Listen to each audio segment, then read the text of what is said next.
सुप्रभात बच्चों, कैसे हैं आप। मुझे उम्मीद है कि आप अपनी जगह पर कुशल और मंगल होंगे। आज हम आपका विषय लेंगे अपठित गद्यांश। हम सब जानते हैं अपठित का क्या मतलब होता है, जो पहले हमने पढ़ा नहीं है। गद्यांश लिटरेचर, गद्य का भाग, गद्य का अंश, उसको हम क्या कहते हैं, गद्यांश।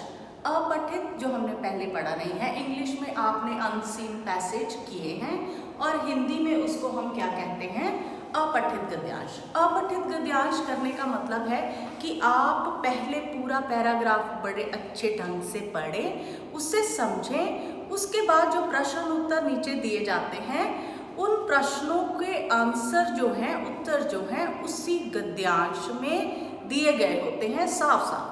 आपको अपने मन से कुछ नहीं लिखना है, आपको गद्यांश पढ़ना है, अच्छे ढंग से समझना है और उस गद्यांश को देख कर ही आपको जो नीचे प्रश्न हैं उनके आंसर लिखने हैं।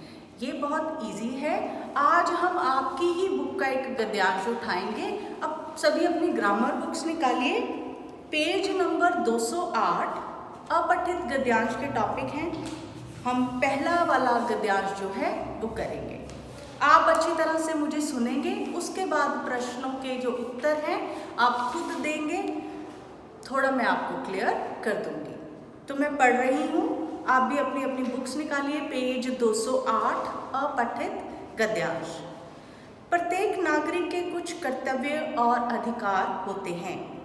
नागरिक का सबसे बड़ा कर्तव्य है वो अपने देश की सुरक्षा एवं शांति के लिए सदा प्रयत्नशील रहे। यहाँ पे नागरिकों के कर्तव्य के बारे में बताया गया है। यदि देश पर कोई विदेशी आक्रमण हो या देश की सुरक्षा एवं शांति खतरे में पड़े अथवा देश में कोई उपद्रव हो, उपद्रव का मतलब कोई घटना ऐसी हो, कोई जैसे हड़तालें हो जाती हैं, दंगे हो जाते हैं, उसे हम क्या कहते हैं, उपद्रव।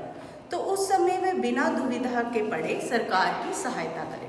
अब नागरिकों को क्या चाहिए कि ऐसी स्थिति में सरकार की सहायता करनी चाहिए। प्रजातंत्र में जनता की चुनी हुई सरकार होती है, इसलिए हर प्रकार के सरकार के हाथ मजबूत करने चाहिए।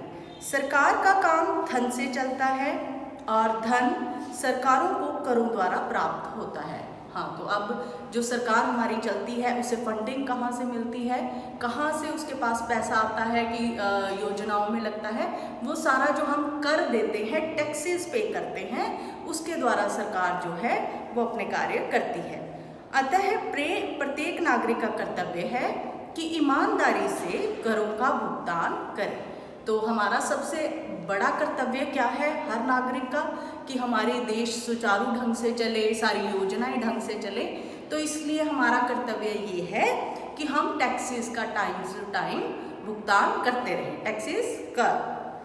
तो ये है गद्यांश। अब यहाँ पे व्यक्ति का सबसे बड़ा कर्तव्य क्या है, पहला प्रश्न। अब पहले ही लाइन में इसके उत्तर दिया गया है, प्रत्येक नागरिक के कुछ कर्तव्य अधिकार हैं। नागरिक का सबसे बड़ा कर्तव्य ये है कि वह अपने देश की सुरक्षा एवं शांति के लिए सदा प्रयत्नशील रहे। फर्स्ट लाइन में फर्स्ट क्वेश्चन का आंसर दिया हुआ है। प्रजातंत्र में कैसी सरकार होती है। अब थर्ड लाइन देखिए, प्रजातंत्र में जनता की चुनी हुई सरकार होती है। हर क्वेश्चन का आंसर आपको पैरा में मिल जाएगा। आपको अच्छे ढंग से इस गद्यांश को पढ़ना है, ठीक है। दूसरे का आंसर, सरकार को धन कहाँ से प्राप्त होता है।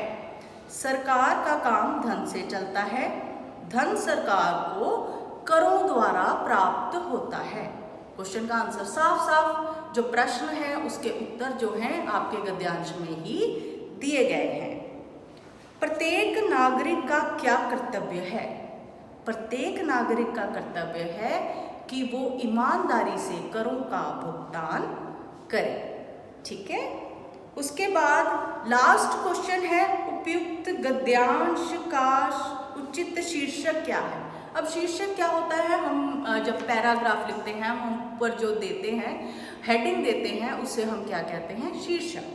अब इस पैराग्राफ में हमने नागरिकों के अधिकारों और कर्तव्यों के बारे में पढ़ा।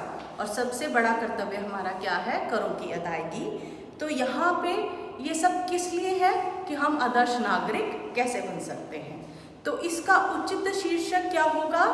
आदर्श नागरिक। आप कुछ और भी लिख सकते हैं, देश के अच्छे नागरिक या करों का भुगतान। आपको जो शीर्षक इससे रिलेटेड लगता है, इससे संबंधित लगता है, अच्छा लगता है, आप वो लिख सकते हैं। ठीक है बेटा, सारे प्रश्न जो हैं आपके गद्यांश में ही होते हैं। इसके लिए आपको गद्यांश को अच्छे ढंग से पढ़ना है और प्रश्नों के उत्तर देने हैं। धन्यवाद।